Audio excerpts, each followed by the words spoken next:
అదరకొట్టే కారం రంగు రుచి ఆచి కారం పొడి.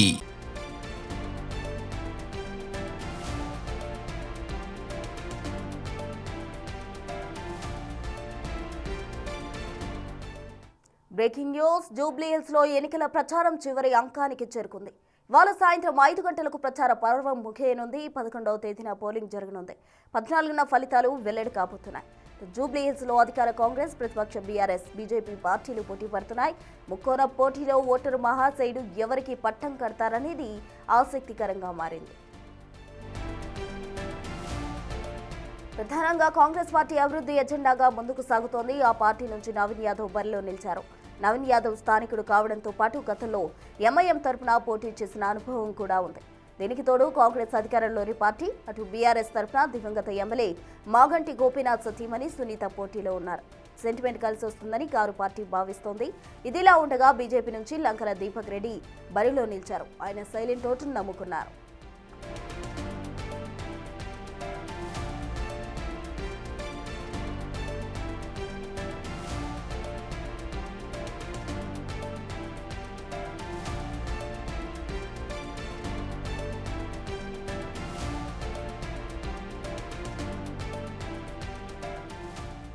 మొత్తంగా జూబ్లీ హిల్స్ ఉప ఎన్నికకు సంబంధించి ఈ రోజు సాయంత్రం తోటి ప్రచారంకు సంబంధించిన గడువు ముగియనుంది.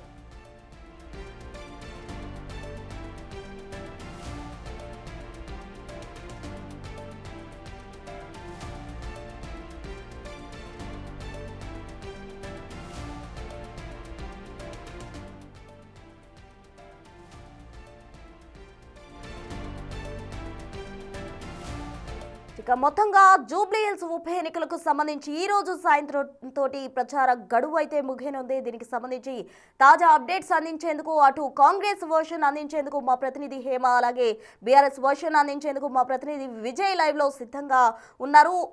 మొదటగా హేమ, మీరు చెప్పండి, ఈ రోజు సాయంత్రం తోటి 5 గంటలకు కూడా ఈ ప్రచార గడువు అనేది ముగియనుంది. ఉదయం నుంచే కూడా అటు క్యాంపెయిన్ స్టార్ట్ చేసిన పరిస్థితి, కాంగ్రెస్ వర్షన్ ఏంటి? 7 డివిజన్లు 4 లక్షల మంది ఓటర్లు. జూబ్లీ హిల్స్ నియోజకవర్గానికి సంబంధించినటువంటి ఉప ఎన్నికల గడువు ఈరోజు సాయంత్రం ముగియబోతోంది. మొత్తం రాష్ట్రంలోనే హాట్ కేక్లా మారినటువంటి జూబ్లీ హిల్స్ ఉప ఎన్నికల ప్రచారం ఈరోజు సాయంత్రం 5 గంటలతో ముగియబోతోంది. మొత్తం 7 డివిజన్లు ఉన్నాయి. బోరబండ, ఎర్రగడ్డ, యూసఫ్గూడ, సోమాజిగూడ, రెహమత్ నగర్, వెంగళరావు నగర్ అండ్ షేక్పేట్. ఈ 7 డివిజన్లో 4 లక్షల మంది ఓటర్లు ఉన్నారు. ఎలా అయినా సరే గెలవాలి అంటూ కూడా 3 ప్రధాన పార్టీలు ప్రస్తుతం ప్రతిష్టాత్మకంగా ఈ జూబ్లీ హిల్స్ ఉప ఎన్నికలు తీసుకున్నాయి. ఇక ఇప్పటికే మొత్తం కూడా జూబ్లీ హిల్స్ నియోజకవర్గం మొత్తం 3 పార్టీలు కూడా పోల్ మేనేజ్మెంట్ పడిలో పడ్డారు. ప్రచారం మొత్తం కూడా ముగిసింది. సో ఎలా అయినా సరే ఓటర్లను పోలింగ్ బూత్కి తీసుకురావాలి, తమ పార్టీకి ఓటు వేయించుకోవాలి అంటూ కూడా పెద్ద ఎత్తున కసరత్తు చేస్తున్నారు. ఒకసారి మనం జూబ్లీ హిల్స్ నియోజకవర్గంలో యూసఫ్గూడ ప్రాంతంలో ఉన్నాము. ప్రతి ఒక్క దగ్గర కూడా ఎలక్షన్ కమిషన్ ఇలాంటి ఏదైతే పోలింగ్ అంటే ఓటు వేసేటటువంటి బ్యాలెట్ ఏదైతే ఉంటుందో ఒకటి ఇలా పెట్టినటువంటి సిచ్యువేషన్ మనం చూస్తూ ఉన్నాము. మొత్తం కూడా పోలింగ్ డేట్తో సహా పూర్తిగా అన్ని డీటెయిల్స్ కూడా ఇందులో ఉన్నాయి. ఒక్కసారి చూడొచ్చు. ప్రతి ఒక్కరు అంటే ఈ జూబ్లీ హిల్స్ నియోజకవర్గంలో ఎప్పుడు 50% కంటే ఎక్కువ ఓట్లు పడవు. సో ఎలా అయినా సరే ఈసారి పోలింగ్ పర్సెంటేజ్ పెంచాలి అంటూ కూడా భావిస్తున్నారు. 4 లక్షల మంది ఓటర్లు ఉన్నారు. వీలైనంత వరకు పోలింగ్ రేషియో పెంచాలి అని కూడా భావిస్తున్నారు. ఇక ఎలక్షన్ కమిషన్ ఎక్కడికక్కడ ఇలాంటి హోర్డింగ్స్ని కూడా పెట్టింది. ప్రస్తుతం మనం చూడొచ్చు చక్కగా I will vote on November 11th అంటూ కూడా ఒకటి పెట్టినారు. ఇక్కడ బ్యాలెట్కి సంబంధించినటువంటి పూర్తి యూనిట్ని మొత్తం కూడా 16 సంబంధించినటువంటి డిఫరెంట్ పార్టీస్, అంటే ఇదంతా కూడా ఒక డమ్మీ. ఆ రోజు ఎలక్షన్లో ఎవరైతే ఓటు వేస్తారో వాళ్ళకి ఇలాంటి ఒక బ్యాలెటే కనిపిస్తుంది. ఇందులో వాళ్ళకి నచ్చినటువంటి పార్టీకి ఇలా ఒక బటన్స్ ఉంటాయి, వాటి మీద ప్రెస్ చేస్తే అది వాళ్ళకి కావాల్సిన ఎవరైతే ఓటు వేయాలనుకున్నారో వాళ్ళకి ఓటు వెళ్తుంది. సో మొత్తానికి పోలింగ్ డేట్ అండ్ ఇది 61 జూబ్లీ హిల్స్ అసెంబ్లీ కాన్స్టిట్యున్సీకి సంబంధించినటువంటి by election. District election officer Hyderabad, district commissioner GHMC అంటూ కూడా ఇది జిహెచ్ఎంసీ వాళ్ళు ఏర్పాటు చేసినటువంటిది. అండ్ పోలింగ్ బూత్స్కి సంబంధించి ఇక్కడ చాలా ప్రాంతాల్లో కూడా ఇలాంటి హోర్డింగ్స్ కూడా పెట్టారు. అయితే ప్రధానంగా ప్రస్తుతం ప్రచారం అంతా ఒక ఎత్తు అయితే అసలు ఓటర్స్ని ఏ విధంగా పోలింగ్ బూత్కి తీసుకురావాలి అంటూ కూడా మూడు పార్టీలు కసరత్తు చేస్తున్నాయి, మరొక వైపు ఎలక్షన్ కమిషన్ కూడా కసరత్తు చేస్తున్నటువంటి పరిస్థితి. ఎందుకంటే విలేజెస్లో చూసుకుంటే దాదాపు 70-80% ఓటింగ్ షేర్ అనేది ఉంటుంది, అక్కడ ఓట్లు నమోదవుతాయి. కానీ హైదరాబాద్ విషయానికి వస్తే మాత్రం 50% కూడా ఓటింగ్ అనేది దాటదు. చాలా వరకు ఇక్కడ ఎడ్యుకేటెడ్స్ ఉంటారు, ఎంప్లాయీస్ ఉంటారు, అండ్ మోర్ ఓవర్ పెద్ద ఎత్తున ఇక్కడ ఎడ్యుకేటర్స్ ఎక్కువ ఉన్నప్పటికీ కూడా 50% పోలింగ్ అనేది ఎప్పుడు కూడా దాటడం లేదు. సో ఖచ్చితంగా ఈ ఉప ఎన్నికల్లో మాత్రం ఖచ్చితంగా గతంతో పోలిసి ఈసారి ఓటింగ్ రేషియో కూడా పెంచాలి అంటూ కూడా భావిస్తున్నారు. అయితే మొత్తానికి ఇప్పటికే 3 పార్టీలు కూడా ప్రచారం ముగించుకున్నాయి. ఈరోజు సాయంత్రం 5 గంటలతో కంప్లీట్ ప్రచారం ముగుస్తుంది. ఇక 11వ తారీఖు ఎన్నికలు ఉంటాయి, 14వ తారీఖు వాటికి సంబంధించిన ఫలితాలు కూడా ఉంటాయి. ప్రతి ఒక్క పార్టీ కూడా ప్రతిష్టాత్మకంగా తీసుకున్నాయి, మేమే గెలుస్తాము అంటూ కూడా ధీమా వ్యక్తం చేసినటువంటి పరిస్థితి. సో చూడాలి మరి ఓటర్లు ఎవరి వైపు మగ్గు చూపబోతున్నారు, 11వ తారీఖు ఏం జరగబోతోంది, నిజంగా ఓట్ షేర్ పెరుగుతుందా, 14వ తారీఖు ఎవరు గెలవబోతున్నారు అనేది మాత్రం వేచి చూడాలి. ప్రస్తుతం రైట్ హేమ, థ్యాంక్ యూ.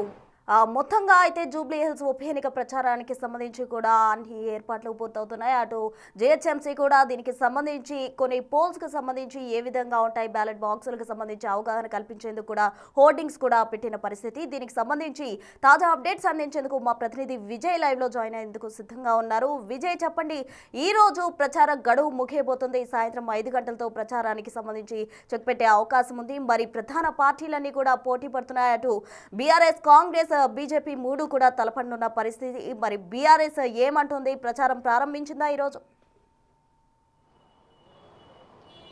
ఖచ్చితంగా ప్రస్తుత మునుగోడు ఉప ఎన్నికను తలదన్నేటువంటి విధంగా అయితే తెలంగాణలో మరొకసారి జూబ్లీ హిల్స్ ఉప ఎన్నిక అయితే కనిపిస్తుందని చెప్పాలి. మొత్తంగా పూర్తిగా 407 పోలింగ్ కేంద్రాలను కూడా ఎలక్షన్ అధికారులు అయితే ఏర్పాటు చేశారని చెప్పాలి. పూర్తిగా కేంద్ర బలగాలతో కూడా బందోబస్తును ఏర్పాటు చేశారు. అలాగే జూబ్లీ హిల్స్కు సంబంధించినటువంటి స్థానిక పోలీసులతో కూడా బందోబస్తును అయితే ఏర్పాటు చేశారు. ఇప్పటికే బీఆర్ఎస్ పార్టీ తమదైన శైలిలో ప్రచారాన్ని కూడా మొదలుపెట్టింది. మొదట అందరికంటే ముందే తమ క్యాండిడేట్ని అనౌన్స్ చేసినటువంటి పార్టీ నామినేషన్ వేయడానికి ముందే, బీఫామ్ ఇవ్వడానికి ముందే ప్రచారంలో దూసుకుపోయిందనే చెప్పాలి. అన్ని పార్టీల కంటే ముందే ప్రచారాన్ని మొదలుపెట్టింది బీఆర్ఎస్ పార్టీ. అయితే ముఖ్యంగా సెంటిమెంట్నే నమ్ముకున్నట్టుగా అయితే తెలుస్తూ ఉంది. గతంలో మాగంటి గోపీనాథ్ చేసినటువంటి పనులు ఏవైతే ఉన్నాయో అవి కావచ్చు, అలాగే కేసీఆర్ హయాంలో పేద ప్రజలకు ఇచ్చినటువంటి పథకాలు ఏవైతే ఉన్నాయో అవి ప్రచారంలో పదే బీఆర్ఎస్ అభ్యర్థి మాగంటి సునీత అయితే ప్రస్తావిస్తూ వస్తూ ఉన్నారు. మరొక పక్క 6 డివిజన్లలో కూడా ఇప్పటి వరకు రోడ్ షోలు అయితే నిర్వహించాడు పార్టీ వర్కింగ్ ప్రెసిడెంట్ కేటీఆర్. అలాగే అన్ని తానయ్యి కూడా ఈ 10 రోజుల నుంచి విస్తృత స్థాయి ప్రచారంలో అయితే పాల్గొనని చెప్పాలి. పితృవియోగంతో హరీష్ రావు కొంత ఈ ప్రచారానికి దూరంగా ఉన్నా కూడా నిన్నటి నుంచి తాను కూడా ఈ విస్తృత స్థాయి ప్రచారంలో అయితే పాల్పంచుకున్నారు. నిన్న షేక్పేట్లో ఒక కార్నర్ మీటింగ్ను కూడా ఏర్పాటు చేసినటువంటి హరీష్ రావు ఈరోజు మోతీనగర్లో అక్కడ ఉన్నటువంటి కార్యకర్తలతో కూడా మార్నింగ్ బ్రేక్ఫాస్ట్ అనేటువంటి కార్యక్రమాన్ని కూడా ఏర్పాటు చేసుకొని కార్యకర్తలతో అలాగే ఓటర్లను తమ వైపుకు తిప్పుకునేందుకు ప్రసన్నం చేసుకునేందుకు అయితే కార్యాచరణను చేస్తూ ఉన్నారు. ముఖ్యంగా అయితే ఈరోజు 5 గంటలతోని ఈ యొక్క ప్రచార గడువు ముగియడంతో పూర్తిగా ఇన్ని రోజులు ప్రచారం చేసినటువంటి మైకులన్నీ కూడా మూగబోయేటువంటి అవకాశం కనిపిస్తోంది. ముఖ్యంగా ప్రచార రథాలు కావచ్చు, వారి క్యాంపెయినర్స్ కావచ్చు, అన్నీ కూడా ఈరోజు 5 గంటలతోని ఆగిపోతాయి. కాబట్టి ఎలా ఈ ఉన్న సమయాన్ని, ఈ విలువైనటువంటి సమయాన్ని ఉపయోగించుకోవాలి అన్న దానిపైన కూడా ఇప్పటికే అందరూ కూడా ముఖ్య పార్టీల నేతలందరూ కూడా ముందుకు వెళ్తా ఉన్నారు. ప్రధానంగా బీఆర్ఎస్ తీసుకున్నట్లయితే గత కొద్ది రోజులుగా కూడా కాంగ్రెస్ పార్టీ ఇచ్చినటువంటి హామీలు ఏవైతే ఉన్నాయో వాటిని ఒక కార్డు మీద ప్రింట్ చేసి దానికి బాకీ కార్డు అనేటువంటి పేరుని ఏర్పాటు చేసి ఆ బాకీ కార్డునే ఒక ప్రచార అస్త్రంగా మలుచుకొని ప్రచారంలో అయితే దూసుకుపోయిందనే చెప్పాలి. అయితే కాంగ్రెస్ ప్రభుత్వం ఇచ్చినటువంటి హామీలు ఏవైతే ఉన్నాయో ఆ హామీలను నెరవేర్చాలి. ముఖ్యంగా జూబ్లీ హిల్స్ ఉప ఎన్నికలో బీఆర్ఎస్ గెలిస్తే కాంగ్రెస్ ఇచ్చినటువంటి హామీలన్నీ కూడా పేద ప్రజలకు అమలు చేస్తోంది, కాంగ్రెస్కు బుద్ధి చెప్పినట్లు అవుతుందంటూ కూడా ప్రచారంలో భాగంగా, రోడ్ షోలో భాగంగా అయితే పార్టీ వర్కింగ్ ప్రెసిడెంట్ కేటీఆర్ కూడా మాట్లాడుతూ ఉన్నారు. ముఖ్యంగా బీఆర్ఎస్ ఇష్యూ తీసుకున్నట్లయితే గత కొద్ది రోజులుగా కూడా మాగంటి సునీతను క్యాండిడేట్గా అనౌన్స్ చేసిన తర్వాత నుంచి చూస్తున్నటువంటి పరిణామాలు ఏవైతే ఉన్నాయో ఆ మాగంటి గోపీనాథ్కు సంబంధించినటువంటి మొదటి భార్య కుమారుడికి సంబంధించినటువంటి అంశాన్ని కూడా కొంత లోగడగా ఉంచేందుకు కొన్ని కార్యక్రమాలు చేస్తున్నట్టు కూడా తెలుస్తూ ఉంది మనకు ప్రస్తుతం. మరి చూడాలి, ఈరోజు 5 గంటల వరకు అయితే పూర్తిగా ప్రచారం అయితే కొనసాగనుంది. అనంతరం ఇన్ని రోజులు ప్రచారం చేసినటువంటి మైకులు ప్రచార రథాలన్నీ కూడా మూగబోనున్నాయి ప్రస్తుతం. Right Vijay, thank you. మొత్తంగా జూబ్లీ హిల్స్ ఉప ఎన్నికకు సంబంధించి కూడా అన్ని ఏర్పాట్లు సిద్ధమైపోయాయని చెప్పాలి. ఈ రోజుతోటి ప్రచార గడువు కూడా ఆగిపోనుంది. ఈరోజు సాయంత్రం 5 గంటల వరకు మాత్రమే ప్రచార గడువు ఉంది. ఈ నేపథ్యంలో అధికార పార్టీ అలాగే ఇతర బీఆర్ఎస్ అలాగే బీజేపీ కూడా సర్వశక్తులు ఒడ్డుతో ప్రజల్లో తమ నాడి తెలుసుకునే ప్రయత్నం చేస్తూ ఉన్నారు. తాజాగా జూబ్లీ హిల్స్ ఉప ఎన్నికలకు సంబంధించి 5 గంటల వరకు మాత్రమే సమయం ఉండడంతో అధికార పార్టీలన్నీ కూడా దీనికి సంబంధించి ప్రచార ప్రక్రియలో ఉదయం నుంచే క్యాంపెయిన్ స్టార్ట్ చేశాయి. దీనికి సంబంధించి తాజా అప్డేట్స్ అందించేందుకు, బీజేపీకి సంబంధించిన వర్షన్ అందించేందుకు మా ప్రతినిధి వెంకట్ సిద్ధంగా ఉన్నారు. లైవ్ లో జాయిన్ అయ్యేందుకు వెంకట్, చెప్పండి వెంకట్. ఈ రోజు ప్రచార గడువు ఆఖరి తేదీ, ఈ రోజుతో అన్ని కూడా ఆగిపోనున్నాయి ప్రచారానికి సంబంధించి. మరి బీజేపీ ఏమంటుంది, అసలు బీజేపీకి సంబంధించి ప్రచారాలు ఏ విధంగా సాగాయి, వాళ్ళ వర్షన్ ఏంటి? ప్రస్తుతం చివరి రోజు ప్రచారానికి సమయం ఉంది కాబట్టి, సాయంత్రం 5 గంటల వరకే సమయం ఉంది కాబట్టి బీజేపీ ఇవాళ మహాపాదయాత్ర పేరుతో, విజయ సంకల్ప యాత్ర పేరుతో మహాపాదయాత్ర చేపడుతుంది. మొత్తం 7 డివిజన్లో ఇంటింటికి మరొకసారి ప్రచారాన్ని ఉధృతం చేసేందుకు సమాయత్తమవుతుంది. ఇప్పటికే గల్లీలలో కావచ్చు, మొత్తం 7 డివిజన్లో ఇంటింటికి తిరగడం మొదలుపెట్టారు. ఇక ప్రస్తుతం మనతో అభ్యర్థి, బీజేపీ అభ్యర్థి లంకల్ దీపక్ రెడ్డి ఉన్నారు. ఆయన అపార్ట్మెంటు సమూహాలతో ఇప్పటికే మమేకమవుతూ ప్రచారాలు కొనసాగిస్తూ ఉన్నారు. ప్రస్తుతం మనకు అందుబాటులో ఉన్నారు.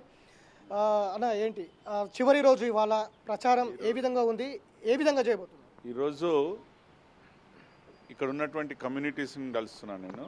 ఎందుకంటే లాస్ట్ డే కాబట్టి ఇక్కడ ఉన్నటువంటి అసోసియేషన్స్ని, కిషన్ రెడ్డి గారు కూడా వేరే ఏరియాలో కలుసుకుంటూ ఇటు వస్తున్నారు. నేను కూడా ఇక్కడ వేరే అసోసియేషన్ దగ్గర ఉన్నాను. షేక్పేట్ ఏరియాలో ముఖ్యమైన వాళ్ళని కలిసే ప్రోగ్రాంలో ఉన్నాం మేము. భారతీయ జనతా పార్టీకి ఎన్నడూ లేని విధంగా వారికి వారు పిలిచి ఇక్కడ మాకు అసోసియేషన్ వాళ్ళు పిలుస్తున్నారు. ఇది సత్యం ఒకటి. రెండోది, ఎక్కడికి పోయినా బండి సంజయ్ గారు మీటింగ్స్, ఈటల రాజేందర్ గారు, రఘునందన్ గారు, కిషన్ రెడ్డి, ఎవరి మీటింగ్స్ పోయినా కానీ స్వచ్ఛందంగా వస్తున్నారు. ఈరోజు పైసల ప్రభావాలు పెట్టి కాంగ్రెస్ అండ్ బీఆర్ఎస్ వాళ్ళు చాలా చాలా చాలా చాలా రాత్రి నుంచి తిరుగుతూనే ఉన్నారు, ఇస్తూనే ఉన్నారు, వాళ్ళు తీసుకుంటూనే ఉన్నారు. తీసుకున్న తర్వాత వాళ్ళు చెప్పేది ఏంటంటే, మేము ఇది తీసుకుంటాము, దానికి ఖర్చు పెట్టుకొని ఎంజాయ్ చేస్తాము, కానీ ఓటు మాత్రం బీజేపీకి వేస్తామని వాళ్ళే చెప్పడం జరుగుతుంది. ఇది నిజం అది. బట్ నేను ప్రజలందరినీ కూడా కోరుకునేది, కాంగ్రెస్ పార్టీకైనా బీఆర్ఎస్ పార్టీ అయినా ఎక్కడ తిరుగుతలేరు. వారు తిరిగేది ఓన్లీ మైనార్టీస్ ఏరియాలలో తిరుగుతున్నారు. ఇది ఎంతవరకు కరెక్ట్ అని హిందూ బంధువులు ఆలోచించుకోవాలి. వాళ్ళకి కావాల్సిన ఆ ఓట్లు పడితే చాలు, వీళ్ళది అవసరం లేదు, వీళ్ళకి డెవలప్మెంట్ చేయకున్నా కానీ ఇక్కడ మాకు ఉంటారు వీళ్ళు ఎప్పటికన్నా అనేది ఉద్దేశంతో ఉన్నారు. కాబట్టి ప్రజలు ఆలోచించుకోవాలి మనం ఎటువైపు ఓటేయాలని. వాళ్ళ బ్యాక్గ్రౌండ్ చూడండి, వాళ్ళకి ఎక్స్పీరియన్స్ చూడండి. దీపక్ రెడ్డి గారు మీకు ఎల్లప్పుడూ ఉంటారు ఇక్కడ. దీపక్ రెడ్డి మీకు ఏ సమస్య వచ్చినా ఉంటాడు. దాన్ని ఆలోచించుకొని నాకు ఓటేసి 1వ నెంబర్పై ఓటేయవలసిందిగా మీ అందరికీ. మీకు అంటే జనరల్గా ముస్లిము ఇవన్నీ 3 రోజుల నుంచి కూడా తెర మీద తీసుకొచ్చారు. హిందువులకు ముస్లింలకు మధ్య జరుగుతున్న ఎన్నిక అనే ప్రధాన అంశం తీసుకొచ్చారు. ఇవి ఫలిస్తాయా మీకు? నేను అనేది, హిందువులు ఆ టైప్లో ఉండరండి. నిజంగా చెప్పాలంటే వాళ్ళ మెంటాలిటీ అందరు బాగుండాలని కోరుకునే వాళ్ళే ఉంటారు హిందువులు. కానీ వాళ్ళు అక్కడ చూస్తలేరు. రేవంత్ రెడ్డి పాలిటిక్స్ ఆయన ఓన్లీ ముస్లింల గురించి, ఓట్ల గురించి ఎంతటికైనా దిగజారుతా అని టోపీలు పెడుతున్నారు. ముందల వాళ్ళకు కూడా టోపీలు పెడుతున్నాడు ఆయన. మైనార్టీ మినిస్ట్రీ ఇప్పుడు ఎందుకు ఇవ్వాలండి? జనరల్గా అడుగుతున్నా, తర్వాత కూడా ఇచ్చుకోవచ్చు. ఒక భారత క్రికెటరు ఎన్నో స్కామ్స్లలో ఇరుక్కున్నటువంటి వాడిని తీసుకొచ్చి పెట్టవలసిన ఏముంది. సెకండ్ది వచ్చేసి వాళ్ళ గ్రేవ్ యార్డ్స్ ఇచ్చుడు, వాళ్ళ ఓట్ల గురించి, ఇది ఎంతవరకు కరెక్ట్ అంటున్నా. అందుకొరకు మీరు ఏకం కండి, మనం అందరం ఏకమైదామని చెప్పేసి హిందూ బంధువులను నేను అడుగుతున్నాను. అంతవరకే. కానీ భారతీయ జనతా పార్టీ మైనార్టీస్కి ఎప్పుడు ఎగెయిన్స్ట్ కాదు. వీఆర్ ఎగెయిన్స్ట్ మజ్లీస్, ఎంఐఎంకే మేము ఎగెయిన్స్ట్. వాళ్ళు చేసే హరకతులకు డెవలప్మెంట్ కానియకుండా చూస్తారు, ఎందుకంటే వాళ్ళ దగ్గర రావాలని చెప్పేసి. సో హిందూ బంధువులందరూ కూడా, ఓటర్ మహాశయులకు, ముస్లిం సోదరులకు కూడా చెప్తున్నా, మోడీ మన అందరినీ ఏకతాటిపై ఒకటే సమానంగా చూసిండు. మీరు అందరూ అది ఆలోచించుకొని భారతీయ జనతా పార్టీకి ఓటేసేవాల్సిందిగా కోరుకుంటున్నాను. ఒకవైపు సర్వేలని చెప్తున్నాయి, మరోవైపు బీఆర్ఎస్ కాంగ్రెస్ మధ్యలో పోటీ ఉందని సర్వేలు వస్తూ ఉన్నాయి. ఆ వైపు కూడా విస్తృతంగా ప్రచారం కూడా చేస్తూ ఉన్నారు. సో వాటిని ఎట్లా చూస్తారు సార్? లాస్ట్ టైం నాకు ఎలక్షన్ నిలబడ్డప్పుడు ఈ సర్వేలు అన్నీ ఏం చెప్పినా తెలుసా? మా అంటే ఇంకో 2,000 పెరుగుతాయి అన్నారు, 6,000కి ఇంకో 2,000 పెరుగుతాయి అన్నారు. లాస్ట్ టైం నా ఎలక్షన్సే అన్ని సర్వేలు 26,000 చిల్లర వచ్చినాయి. కిషన్ రెడ్డి గారు ఎలక్షన్లో ఇక్కడ 50,000 దాటమని చెప్పారు, 65,000 పైన వచ్చినాయి. జనరల్గా చెప్తున్నాను. ఇప్పుడు అందరూ తిరిగినరు, ప్రతి ఒక్క బూత్ ప్రతి ఒక్క ఓటర్ 4-5 సార్లు కలిసినాము. వాళ్ళ ఒక ఎక్స్పీరియన్స్, వాళ్ళ ఒక ఫీలింగ్స్ పర్సనల్గా పిలిచి ఇప్పుడు చూసాను మీరు ఇక్కడికి కూడా మేము అసలు నా టెన్షన్ ఫీలింగ్లో నేను ఎక్కడెక్కడ తిరుగుతుంటే లేదు మా అపార్ట్మెంట్స్కి రావాల్సిందే అని చెప్తే 4 అసోసియేషన్ కలుసుకుంటూ ఇక్కడ రావడం జరిగింది.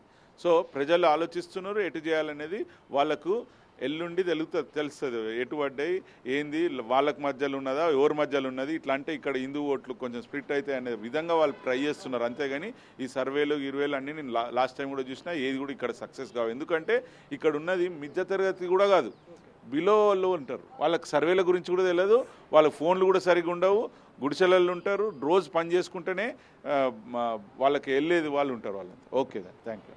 సో అది ఖచ్చితంగా లాస్ట్ ఇయర్ కూడా సర్వేలన్నీ ఈ విధంగానే చెప్పాయి. ప్రస్తుతం అట్లాంటి పొజిషన్స్ అయితే లేవు. ప్రతి ఒక్కరు కూడా బీజేపీకి సానుకూలంగా స్పందిస్తున్నారు. మంచి ఫలితాలు వస్తాయి అనేది అయితే ఆశిస్తున్నాం.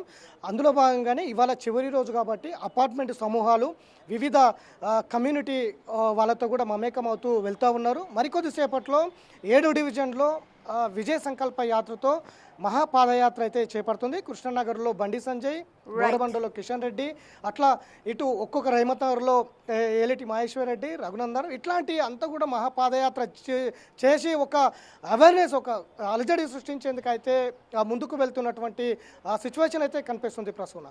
Right Venkat, thank you.